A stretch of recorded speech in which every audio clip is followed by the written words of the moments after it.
Ladies and gentlemen, okay, I'd like to get your attention and stop trading recipes over your handside. Uh, no, I'd like to introduce John Carson. John is, as you all know, the great grandson of Kit Carson. Uh, and we are so glad that he's here. I've been trying to get a hold of this guy for at least a couple of years. So I'm glad that he's here. Let's give him a warm welcome. Okay, first, thanks for inviting me. Like Rob said, we just happened to run into each other at the post office in La Junta the other day.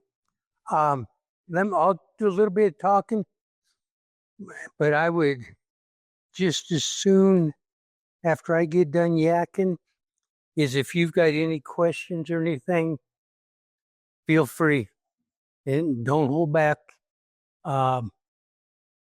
Especially in today's world, I've had probably every question. You're not going to surprise me with any. Let's put it that way.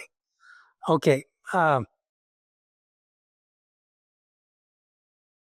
In half an hour, 30 minutes, 40 minutes, whatever we have here tonight, let's just hit a few highlights, I guess you'd say, a Kit's life. We're not going to do 58 years worth of stuff here tonight, I don't believe. 1809, out in Madison County, Kentucky, there was a little bluff just to the, I remember from the last time I was there, to the east of Tate's Creek, south of what's now Richmond. And up on that little bluff, we might call it a mesa out here, there was a dog trot cabin. And on Christmas Eve, 1809, Christopher Houston Carson was born in that cabin. Later on, known as Kit. People ask me, how did Kit? The family tradition, whether it's right or wrong, I can't tell you. But the family tradition is that his little sister, Mary Ann, couldn't say Christopher, so he became Kit from then on. But anyway, he was born there, and that's how his autobiography starts. His dictated autobiography. Again, he was limited, at least in his reading and writing. I was born December 24th, 1809, in Madison County, Kentucky. After about a year, his folks, like many people back in those days, were following Daniel Boone. And Boone had moved out to Missouri. So his folks, Lindsay and Rebecca, they loaded up the kids, all the household goods, and headed to Missouri and set up a little farmstead, if you will, outside of Franklin, Missouri. Old Franklin in today's world. The next few years were pretty peaceful. Well, they were peaceful to a degree. Kit says that they didn't have hardly any troubles. Once in a while, there'd be Indian attacks and that kind of thing. When the men went out to work in the fields, doing their farming, they had to have a person or persons on the edges of those fields as watchmen, making sure there weren't any problems. And things were going pretty good for the family. It was growing and growing and growing. Rebecca was expecting their 14th kid. And in 1819, the men were out getting the fields ready, burning them like they used to. And off on the side of one of those fields, a tree caught on fire. Well, Lindsay went out to help put that thing out. A tree limb came down on top of him, killed him right off, they say. He didn't suffer from it, anyway. Well, Kit's 9 years old, almost 10. Um, a little rambunctious, if you will. Didn't like to go to school. In fact, he tells the story on himself that they were in school one day and the cry came out, Indians, Indians. He grabbed his dad's rifle that he had gotten, threw down the spelling book, and went out to help the men with that problem. And he says his spelling book's still laying there on the schoolroom floor. So like I said earlier, his education was a bit on the limited side, if you will. Didn't like to go to school. So his mother, who had remarried by this time, apprenticed him to a saddle maker, David Workman, there in Franklin, and he was to learn the saddle trade, fixing saddles and harnesses and the leather gear. And in his autobiography, he says that Mr. Workman treated him well. He learned things that he would need for the rest of his life. Excuse me, for the rest of his life. But if he continued in that work, he would pass a life that was distasteful to me. You see, Franklin, Independence area was a jumping off point for the Oregon Trail, the California Trail, of course, the Santa Fe Trail. And the traders, the old mountain men, fur trappers, would come into Mr. Workman's shop. They'd tell stories about what life was like out here in what they called the Shining Mountains. And Kit sat there and he listened to those stories and listened to those stories. And one day he decided, I'm going to go see if those stories are right. So he snuck off from Mr. Workman's one night, went down the road and, shall we say, borrowed one of the neighbor's mules. He had heard there was a wagon train out at Fort Osage. So he went out to Fort Osage. He applied to Mr. Sinclair, Mr. Jackson, for some employment with their train. And they looked at him. And again, the kid's 15 years old. He's short, skinny, so forth. They look at him and say, no, you need to go back and finish your apprenticeship. Maybe you get a little more hair on you, and in a few years you can join us on a wagon train. So he says he stayed at Fort Osage that night, wondering what to do. He knew going back to Mr. Workman, he could be in trouble. He knew his mom wouldn't be real happy with him. So the next morning, according to Dr. Mark Simmons, who was the authority on Kit, he took off from Fort Osage on that mule, got a few miles out, let the mule go. Mules are smart. He'll get home.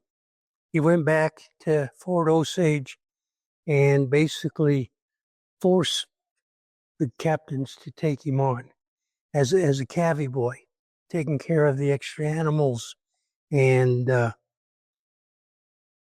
those kind of things that those wagon trains had to take with them on their trip. So they got to Santa Fe without much of a problem. Again, we're doing this kind of, excuse me. Got to Santa Fe, got their wages, but Kit was in a foreign country. He didn't know the customs. He didn't know the people. He didn't know the language. Couldn't talk to folks. But he kept hearing a little town north of there, Taos, which was the major southern jumping off point for the old mountain men fur trappers at that time. So he and one of his compadres went up to Taos, and looked for something to do for the winter, if you will. Well, they walked into the plaza there in Taos, and across the way was an old mountaineer, Matthew Kincaid. Now, Matthew Kincaid had been in Franklin. In fact, he and Kit's dad had fought in the last War of 1812, if you will, together against the Indians out there in Missouri. So, and Kit knew he was a old mountain man, fur trapper. So he thought this would be perfect. This is what I came out here to do. So he approached Kincaid. He got a job as a houseboy. Kincaid took him home, and Kincaid would go out and do his trapping and stuff. He'd bring the animals back in, and then Kit gets to do the fun stuff, the scraping and the skinning and the scraping and those kind of things. And believe me, that's not a real fun job to do sometimes. But he did that for a winter, spent a couple of lean years, he calls them, acted as an interpreter because, of course, living in Taos, he picked up the language. They say he was very good at picking up languages throughout his life. He drove wagon trains. He drove wagons at the Santa Rita copper mines for a few years, but he always wanted to be an old mountaineer. Now, 1829, and to connect it out here a little bit, into this area, William and Charles Bent were coming out on their first trip out here on the Santa Fe Trail, down on the other branch of the Santa Fe, and they were having problems. There was threats of Indian attacks and so those kind of things. The U.S. Army had escorted the Bent train to the Arkansas, but of course they wouldn't go into Mexico. So word got back to Taos, and that they needed help. Hugh and Young set up a party of about 100 people to go out and assist them, protect them on their way out, way back to Santa Fe. Kit joined that party. So there's his introduction to Hugh and Young. That fall, Hugh and Young was setting up a party of 40. Kit says Americans, Canadians, and Frenchmen to go out and trap on the Gila River. And Kit applied to go with them. And from their previous experience together, Kit was allowed to go with them as a camp keeper at the beginning. But again, now this is 1829, so Americans weren't to be trapping in Mexican territory without a license, and there was all kinds of regulations even with that. So they left Taos, they headed north up into the San Juan Mountains of present-day Colorado, and then they turned to the southwest along the Gila of the Colorado. And eventually, this 2-year trip will take them through the Sierra Nevadas in California and back across the Great Basin. They come back to Santa Fe. They turn in their furs, make a good profit, shall we say. And Kit says they spent the dross right away, immediately, not knowing the threats, the troubles they had gone through to get that money. And for the next 16 years, Kit found out that those guys telling stories in David Workman's shop were telling the truth. There were good times. There were times when there was buffalo ribs on the fire, plenty of beaver in the traps. There was peaceful relations, if you will, with the tribes. And there were the bad times. And we could do a whole bunch of bad times, but there were times where they would have to lead the mules' ears. There's nothing else to eat and drink. You cut the tip of the ear off, hold your cup under there. That's your dinner. There was stories of grizzly bears. Everybody had grizzly bear stories. Of course, you've all seen that modern day movie or heard of it, The Revenant, where Hugh Glass gets attacked. Jedediah Smith got attacked, had his scalp ripped off his head, had to have it sewn back on. Kid did have one that he talks about. He and two other guys, which is kind of rare for a trapping party to have that few people, but they were trapping. They had been associated with Captain Gaunt, and they had broke away. Kit sent the other two guys back to the camp, and he was going to go out and find some food. Well, he says he came up over Little Rise. There's a cow elk. So he put a bead on her, shall we say, and shot her. But as he shot, he heard a rumbling, he says, in his back. And there were two sow grizzly bears coming after him. Well, again, old flintlock gun, he doesn't have time to reload. So what are we going to do? Climb a tree. Grizzly bears can't climb trees. Black bears, brown bears, they can. Grizzly bears can't. So he climbs a tree, and he says, he goes on quite a bit on this, surprisingly. He sat up in that tree. Those bears tried to dig that tree out of the ground, pawed and so forth at him. Were unsuccessful. He says one of the bears gave up the ghost pretty quick and went over and ate on his elk.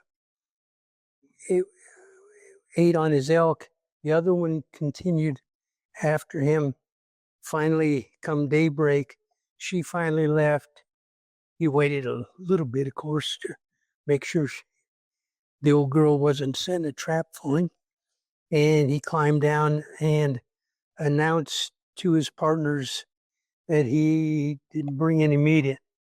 But they did catch beaver that night in their traps, so they had beaver tail for breakfast. Good stuff. You'd have done that, haven't you, out there? Okay. But like I said, the stories he had heard in Workman's, they were coming true. And Kit says those 16 years that he trapped out in the Sierras, up in what we call Montana, Rocky Mountains, Idaho, Washington, Oregon, Colorado, of course, Utah, were the happiest days of my life. But by by the late 1830s, and especially 1840, the beaver industry was going downhill. Beaver were getting harder to find. Quite frankly, they were being trapped out. And across the ocean somewhere, they had found some little worm that was making silk. So all the rich, important people in the East, in Europe, didn't want beaver hats anymore. They wanted silk hats. So, of course, the price of beaver hat went down. It became more of a common person's hat. So he was up at the end there, he was up at Fort Davy Crockett, up in today's northwestern corner of Colorado. And he and 5 other guys concluded that they had rambled enough, that they needed to find a new way to make a living. So Bill Newell, old Bill Williams, Kit, an old Frenchman. He never did give his name. And Mitchell, like I said, they concluded they had to find a new way to make a living. So they came out of the mountains, came to the Arkansas River, down river to Bent's Fort, where Charlie Bent hired Kit on as a hunter for the company for $1 a day, which was pretty good money. Plus, it was a guarantee, if you will, compared to beaver trapping. Now, to be honest, that's what Kit says in his autobiography. Now, there was another reason Kit decided to come out of the mountains, if you will. A few years before, 5 years actually, he had married an Arapaho Indian lady, Juanibe, Singing Grass. And they had had a couple little girls, but when that second little girl was born, Singing Grass got sick, which was common, of course, back in those days for ladies having babies, and she passed away. So he needed to find somebody to help him raise those two little girls. So he came down to Bent's, hired on as a hunter, did marry again, a Cheyenne lady, the belle of the tribe, they called her, Making Out Road. That marriage didn't last very long. She didn't like Kit being away. She wanted foofara, beads and trinkets and so forth given to her all the time. And Kit came back from a trip to Taos where he had taken one of the Bent trains. He had gone with one of the Bent trains down to Taos to trade. Came back to Bent's and all his stuff sitting outside the teepee with the oldest girl sitting on top of his stuff. Cheyenne divorce, if you will. Don't come back in. You're done.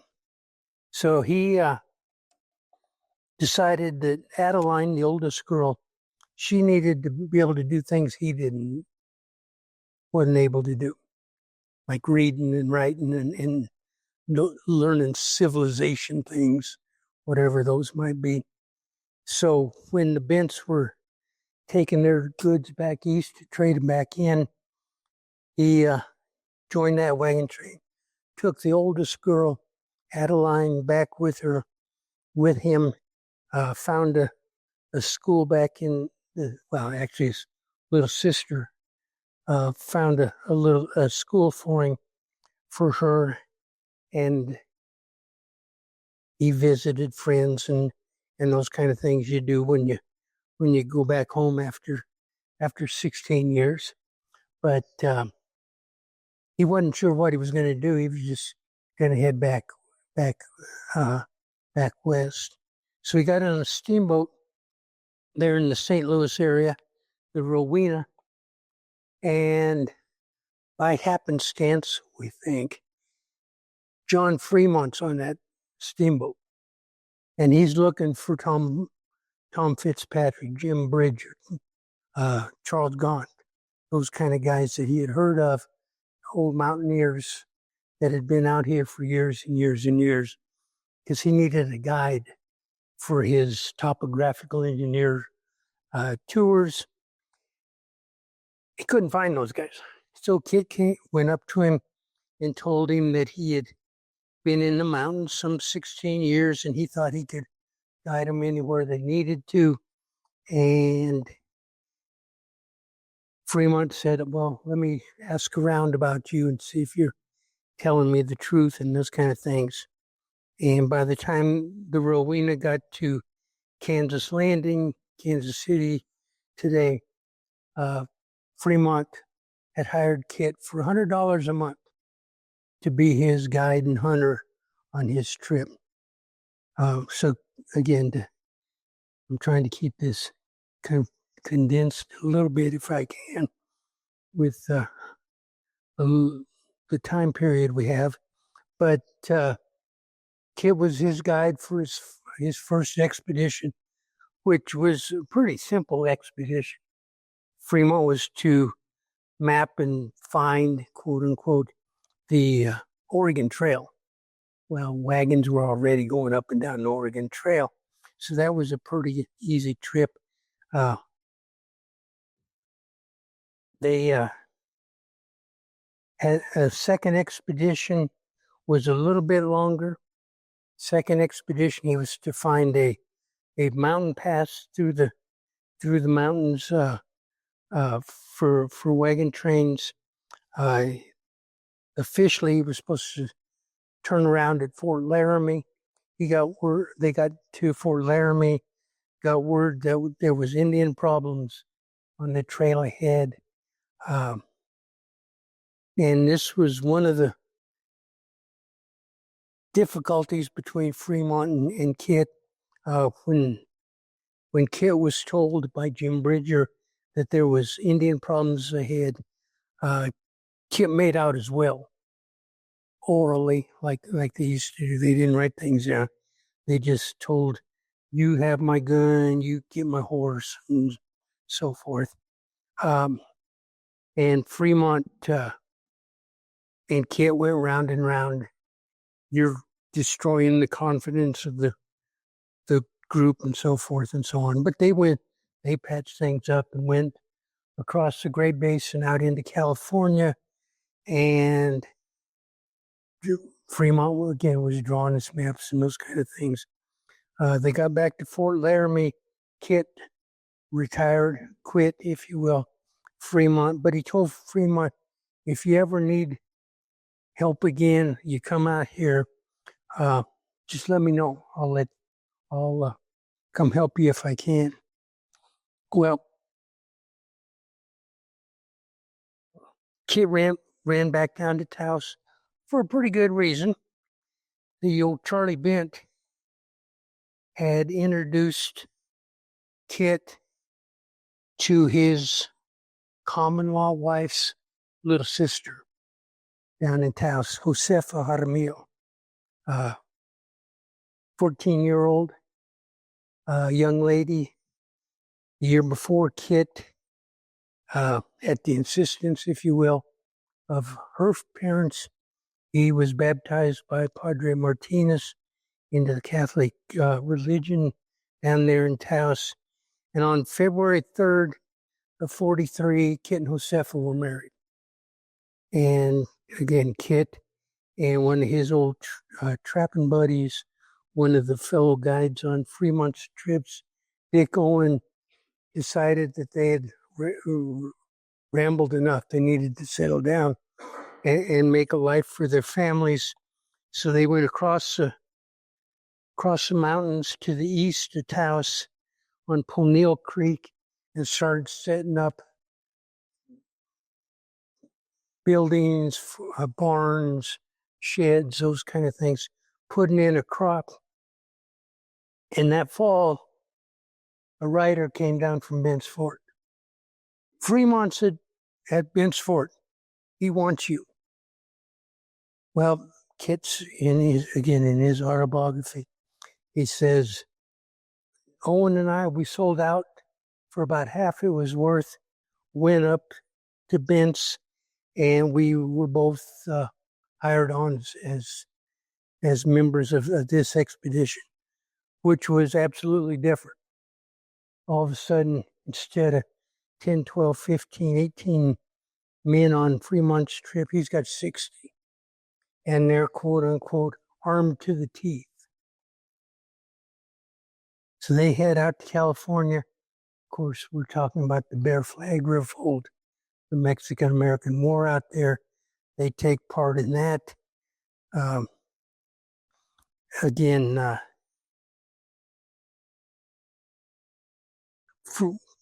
Because of the relationship Kit and Fremont have developed, Kit is sent back east with messages, correspondence, so that Fremont and the naval commander, Commodore Stockton, can let President Polk know what's going on out in California. So Kit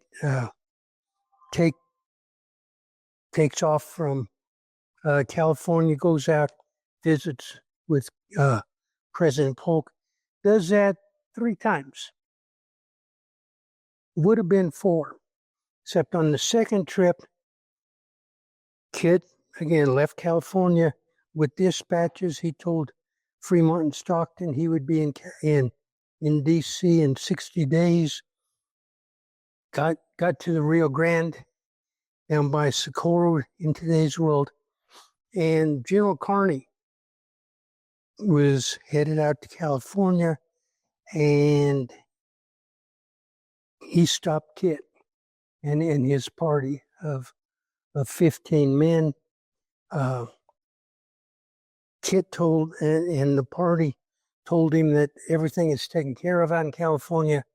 The Mexican troops have withdrawn and so forth, which they they will rebound. But anyway, when Kit left, he thought things were done, so he didn't think there was going to be any problem.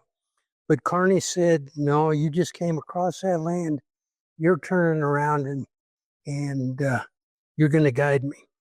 So gave those dispatches to old Tom Fitzpatrick, another old mountain man, fur trapper, a buddy of Kit's, to take on to President Polk, and Kit turned around and went back to California. Of course, then we get into the Fremont Kearney difficulties. Not impeachment, the trials of Fremont and so forth. But on the last cross-country trip, Kit had got back to Santa Fe, and this would be 1860, August, if you will. And there was a congressional representative from Utah there in Santa Fe who let Kit know that he had been named Indian agent for the Hickory Apache, the Moache Utes, and the Taos Pueblo. And this would be perfect for Kit because the agency was in Taos. In fact, Kit will move it from the plaza in Taos into his own home and use his home as the agency. So he did that, and maybe someday we can do this again, because right now I'm going through all the National Archives correspondence from that agency, but I haven't got there yet. But anyway, did that a couple years, and then, of course, trouble started back east between the North and the South. Kit resigned his Indian agency. Saron St. Vrain had begun setting up the New Mexico Volunteers to help the Union troops in the Civil War out in New Mexico. Of course, St. Vrain was quite a bit older than Kit. He retired, if you will, resigned. Kit became the commander of the New Mexico Volunteers, stationed first down after their training, stationed first at Fort Craig, where the Confederate Army was coming up the Rio Grande, and they were not stopped at Fort Craig, but they were definitely slowed down, if you will. Kit has high praise for his volunteers, even though, of course, most regular Army guys had no use for volunteers, and chastised them, if you will. Of course, those Confederates are going to be stopped outside of Santa Fe, Glorieta Pass, later on that little trip. And after that was over, Kit decided, okay, there we took care of the Confederates. So he sent in a letter of resignation to General Carleton, saying that I enlisted to stop the Confederates. That's been accomplished. I need to get back home to the wife and kids, the growing family. Carleton denied that resignation And actually, he's going to deny 5 more resignations the kid sends in. But Carlton says, I have more work to do. And so he was going to move against some Mescalero Apaches down at Fort Stanton. And so he sent Kid down there. And quite frankly, there wasn't very much going on for Kid. Because by the time he got there, the majority of the Mescalero had turned themselves in, gone to the reservation of Bosque Redondo. Again, another one of those resignations denied. Going to send you out against the Navajo. Now, and quite frankly, am I doing okay time-wise? Everything good? Okay. Right now, you ask me what I'm doing these days, and we're fighting this part of his life. So I've done a lot of National Archives and that kind of thing here, but in 1861, the previous General E.R.S. Canby had ordered Kid against the Navajo, and I cheated. So I didn't lie to y'all. June 11th, 61, Canby wrote to Kid of both Navajo and Mescalero, their absolute extermination would be accomplished. Now, Canby, again, we all know the Civil War is going on at this time. So Canby was replaced by General Carleton. Carleton basically agreed with Canby, except he switched things around.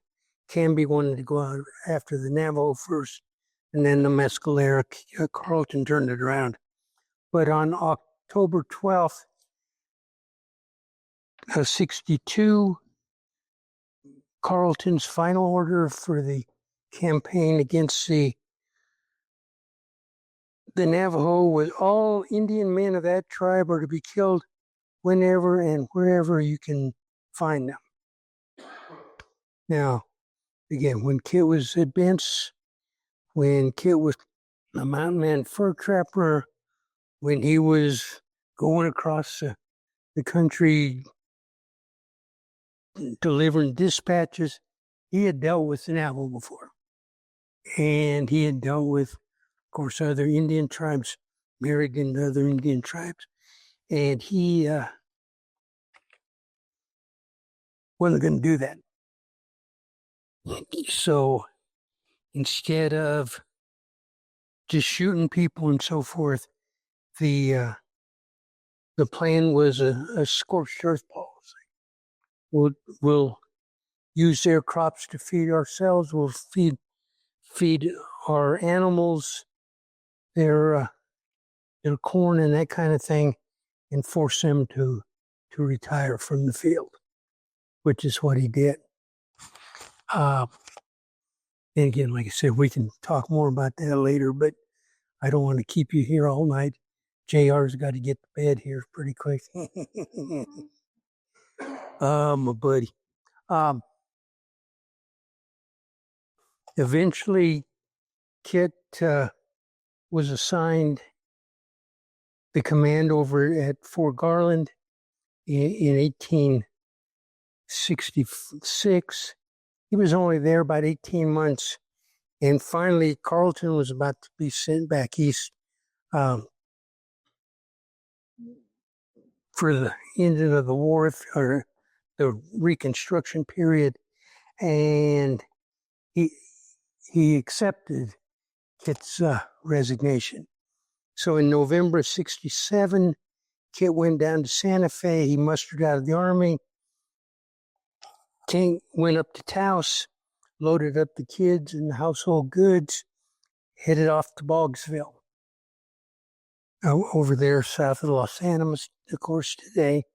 See, he had bought 2,600 acres of land from surround St. Vrain down on the Purgatory River, when St. Vrain was the co-owner, if you will, of the V.L. St. Vrain land grant. As a nephew of V.L., Josefa was allotted, if you will, 2,040 acres of land on that land grant. So they were going to come over here, set up a farm ranch, if you will, and live happily ever after. Well, they got the Bogsdale, stayed in the Huff house over there. They had 3 rooms. Huff's had the other 3 rooms of that house. And sure enough, the Utes were being sent back to Washington to air their grievances and negotiate a treaty. Kit was asked to go with them as their interpreter, and he wasn't going to go. Josefa was expecting their 8th little one. He had been feeling poorly. 1860, he blames it anyway. They were on their annual hunting trip up in the San Juans, right along the ridge of a mountain, if you will. His horse or mule, we're not sure which, probably a horse, stumbled, rolled down the side of the mountain. Kit got caught up in the rope, the lead rope, and went down with that animal.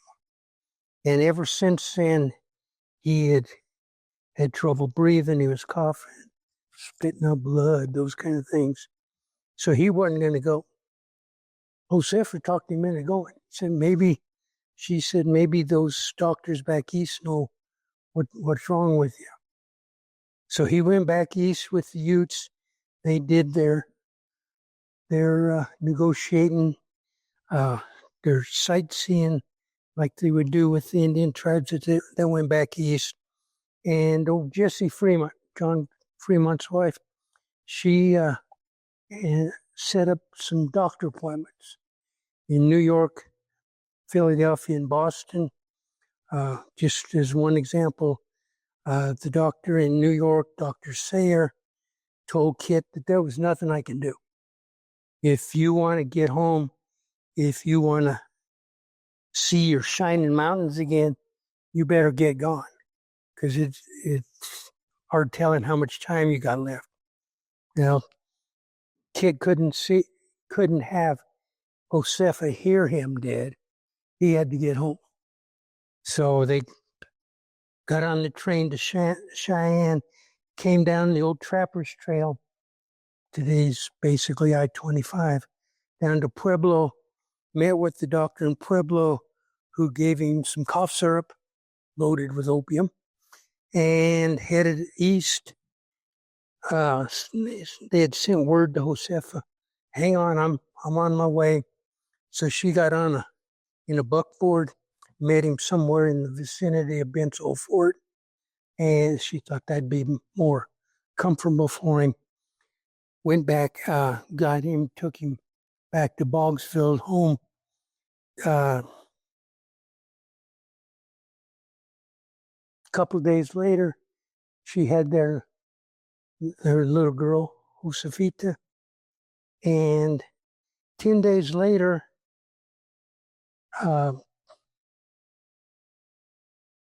Kit was in one room of the house.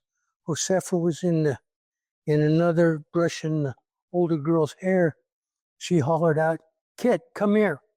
I'm sick." In Spanish. I apologize. It's been a long time since I had Spanish class. He ran in, and she died in his arms. Okay. Now, so he sent word down to family, friends, Josefa's family down in Taos to come up and help with the kids while he got better. But Dr. Tilden from over at Fort Lyon, he had been coming back and forth, checking on the 2 of them as as he could. He came at the end of April and told Kit, "This may be my last trip here. I may not be able to get back over the river, springtime and so forth." So they took Kit over to Dr. Tilden's quarters there at Fort Lyon, set up a pallet in the corner of today's chapel over there at Fort Lyon, and Dr. Tilden took as good a care of him as he could.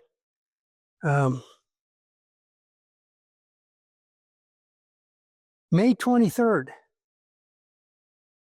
1868, Kit decided he was tired of drinking his food broth and those kind of things the doctor was feeding him. So he asked for a man's meal. He wanted a steak, a buffalo steak, of course. He wanted all the fixings. He sat and ate that.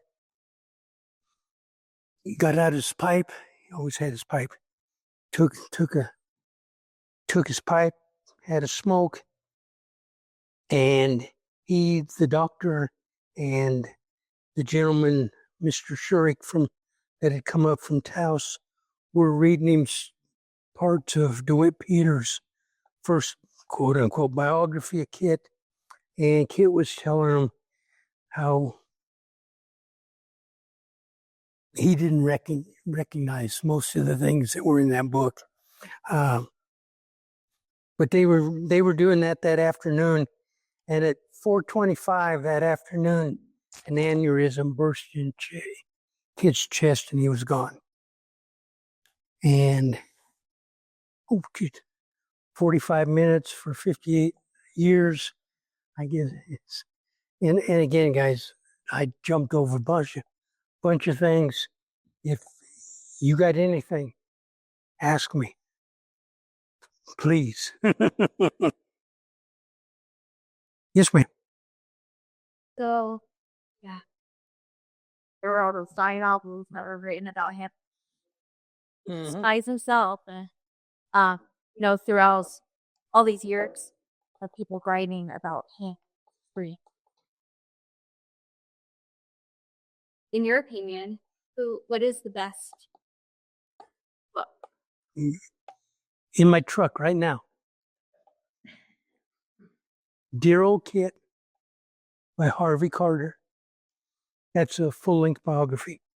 And, I'll justify that by saying it's Kit's autobiography, which, of course, he dictated to his clerk when he was an Indian agent.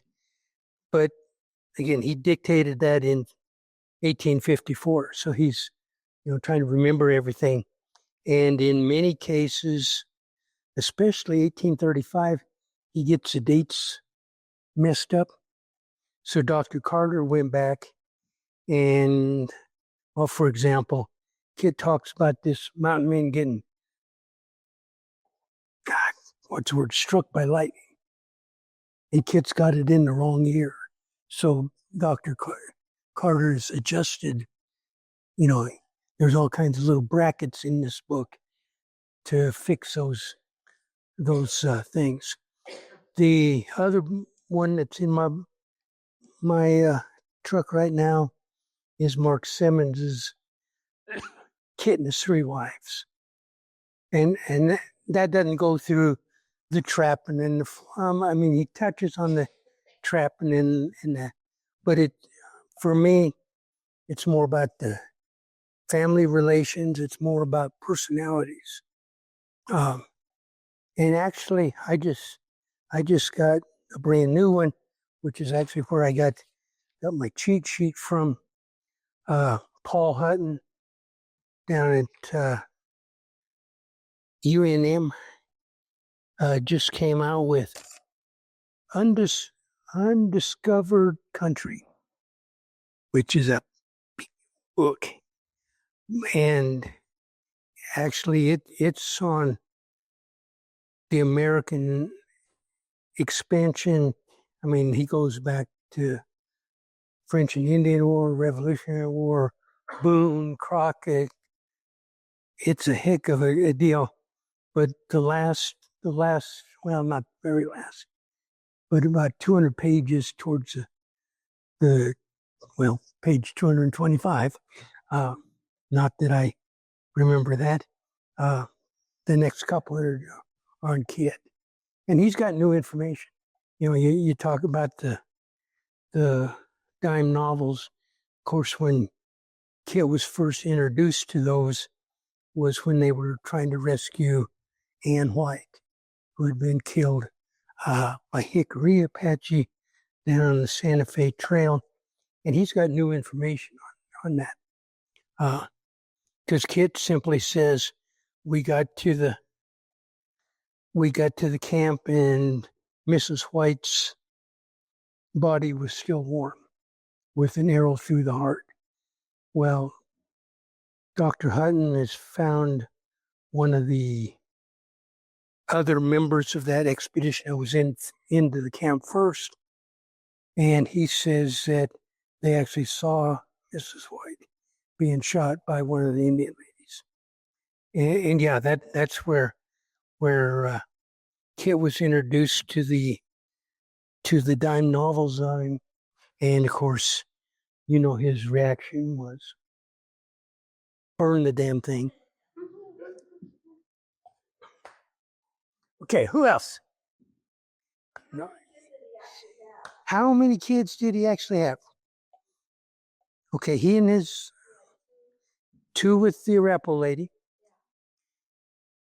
And again, Dr. Simmons found that he and Making Out Road had one, the Cheyenne lady, and then Kit and Joseph had 8.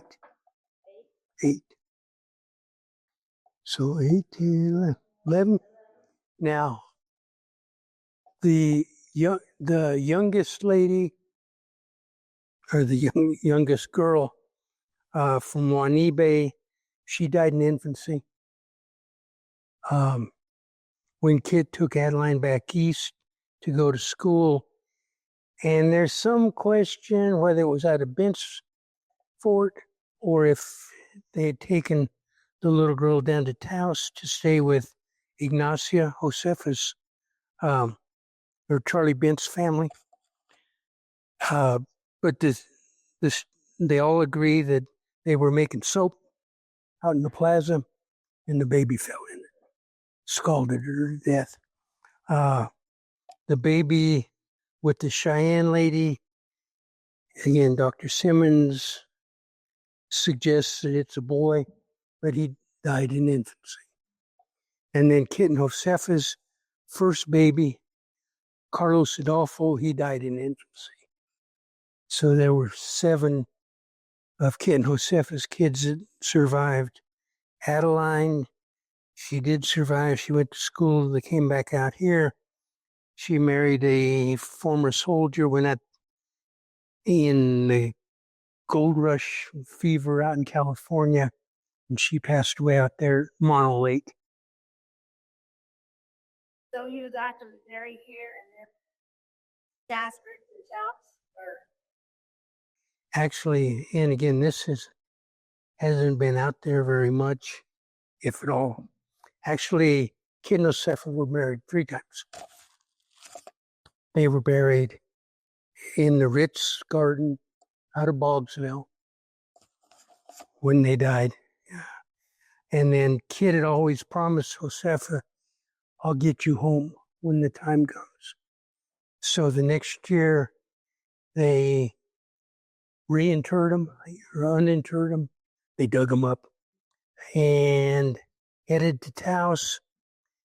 And the one that's not talked about, they got to Rayado, Lucian Maxwell's place, down there south of Cimarron, New Mexico, and couldn't get over the mountains, snowstorm. So they buried him in his front yard until they could get over the mountains. And so, yeah, they're in Taos now. But he's resting in Taos. Yeah, he's Kit and Josefa, a couple of the kids, couple of the grandkids are there in Taos. What else? So where do you come in? I came in the door. Charles. Charles was the youngest boy of Kit and Josefa. There were two girls after him, but he was my grandpa. Worked down on the JJ Ranch, Prairie Atlantic Ag Company. Ran his own little place down there on the Purgatory. So he was my grandpa. Of course, got married, had 5 kids. Jess was his oldest son. That's my dad. Did you know your grandfather? He died in 1938. I'm not quite that old. I'm trying to get there. No, I didn't know. No, Grandpa.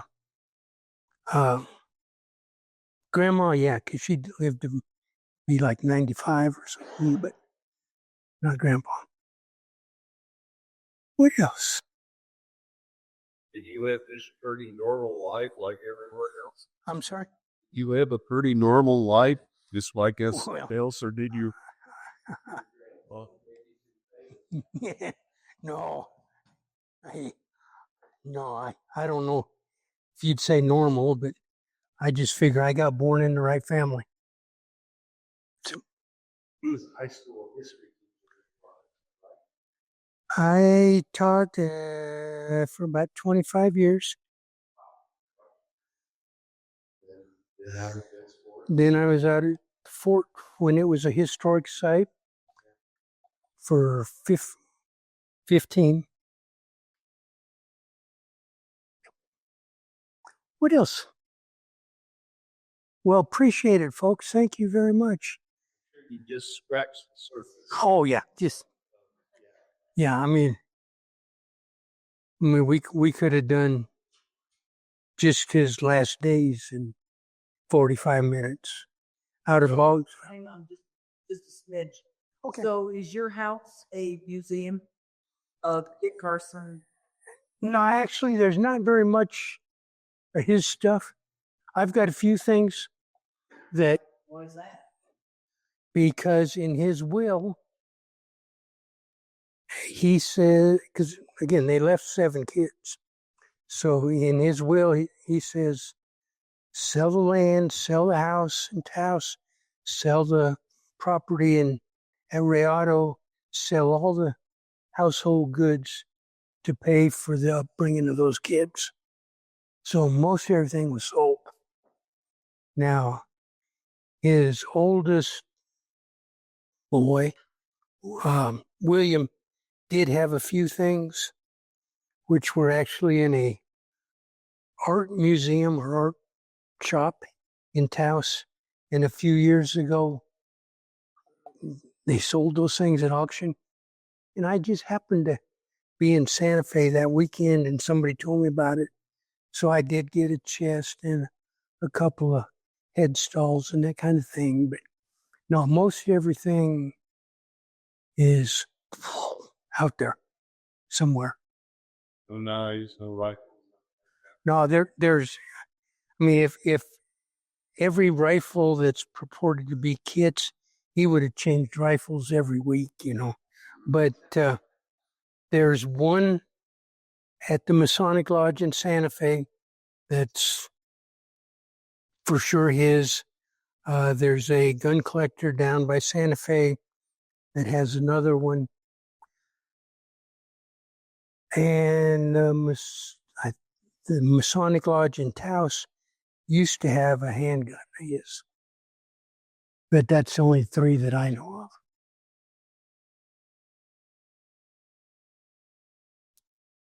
Well, thank you, John. Boy, sure.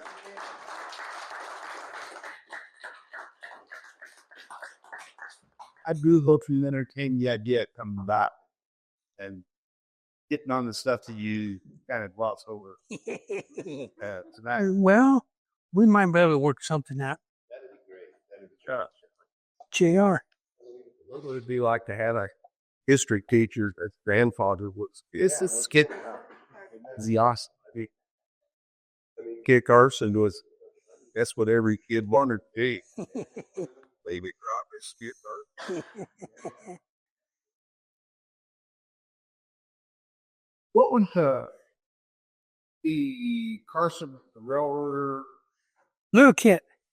Okay, I remember coming into the leather shop when I was a little kid. Used to carry it. A little Kit. Yeah, that's Dad's cousin. But yeah, he's the one that disappeared down in Fowler. In fact, somebody else asked me about him just this morning. So, well, Kit the Third, but he went by Little Kit.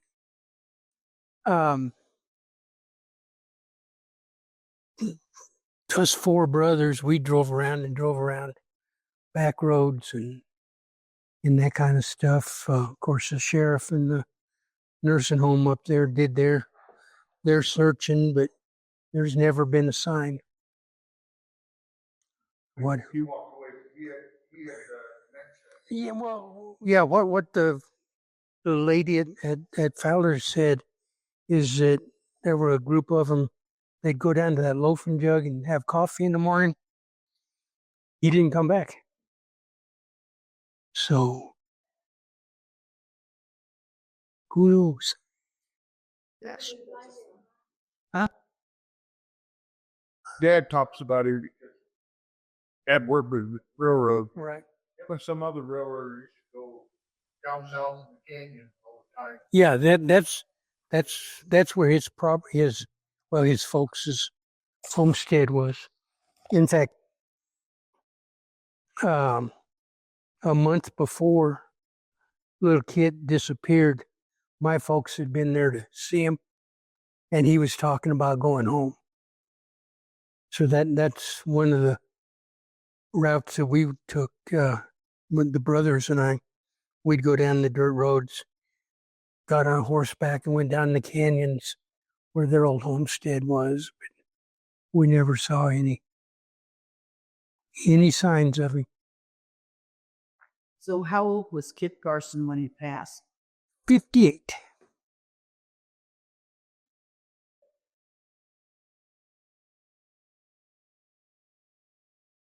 Yep. Yes. How long did he have that ignorance?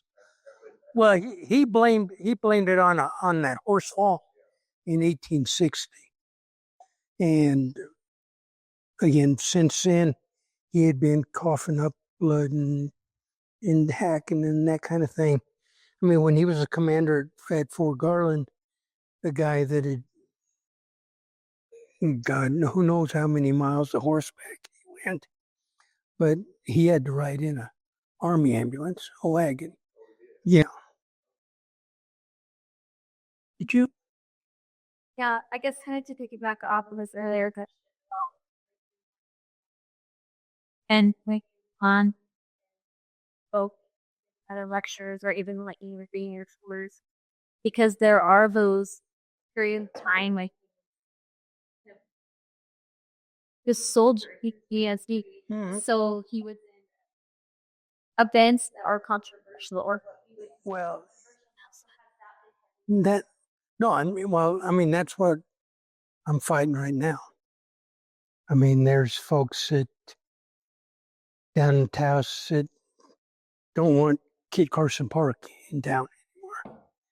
There's yahoos persons in Denver and so forth that want to change Kit Carson Mountain over by Alamosa because it's named after him.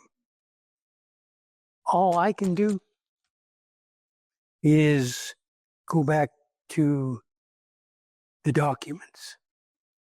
You know, for example, and I mean, quite frankly, where Kit's getting hammered is the Navajo campaign. I didn't do this one, but again,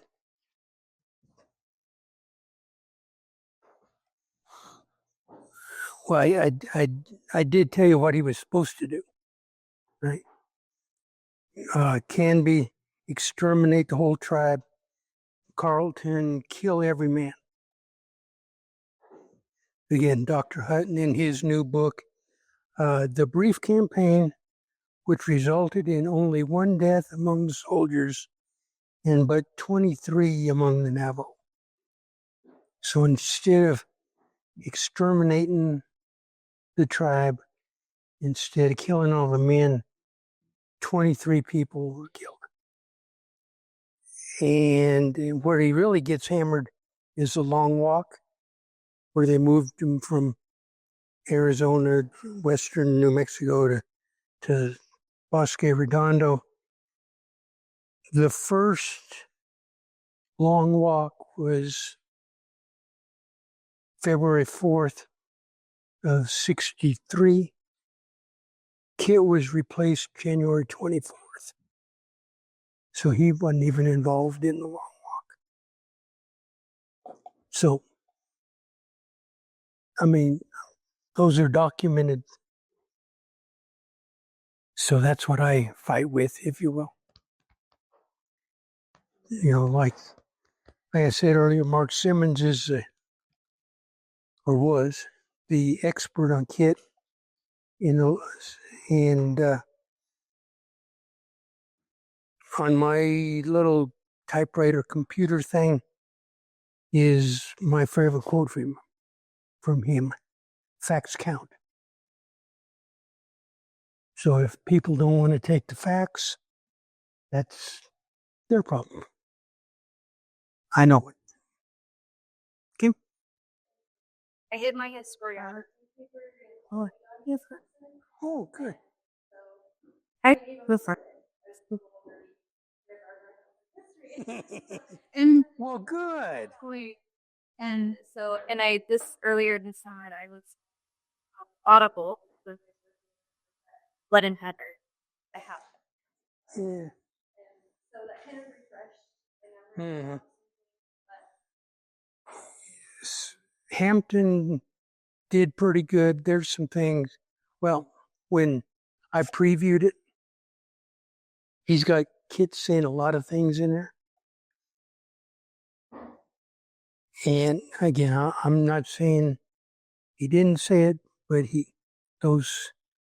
what I told Hampton or suggested to Hampton, Kit might have thought this, but you can't show me where he actually said this. So again, that's, what do they call that? Public history. And they kind of fudge things every once in a while. Like I said, those 2 books and this new one from Hutton, that might be something to look at. There, when Fremont was in California with Kit, and they were fighting the Mexicans, and had two young kids at Fremont at killed. Yeah, 3. Well, 2 young kids and an older guy. But yeah, they had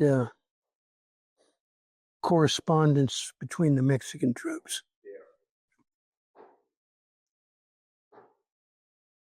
They were their own dispatch writers, I guess you'd call. What? Also, Kit Carson gets credited for discovering the crossing of the Rocky Cord. He's the one that discovered that. I imagine most of you, 90% of you probably know that, but I just want to throw that out there. But you never heard that? Okay, Kit Carson got credit who discovered that rock crossing that language could pass over. What they call Rock Ford. Carson. You know what it is, man. Almost. It's 1921 November. All I know is that there's a concrete log, like just before you cross the Arkansas River, and concrete walk says a half a mile to the northeast is where the crossing was, and it's buried under sand and rocks. Oh, that's like I will fair. And where's that? Is that on Highway 71? I from Highway 71. Yeah, go to that concrete block. Then but just a half mile of that concrete block to the northeast, where the ripple block. Well, and that's why you said Caldwell, because they own that property. That's right. Well, I can make so I don't know that. So your grandfather's property today. No, I own little Kit's place, or Kit the Second's homestead down on the Purgatory. Surprised about was Fort Carson was actually after him. Yeah. You know what year Well, it was Camp Carson during World War II. And then after the war, they changed it to Fort Carson. I don't know what. I'm sure I've got something at home that says where.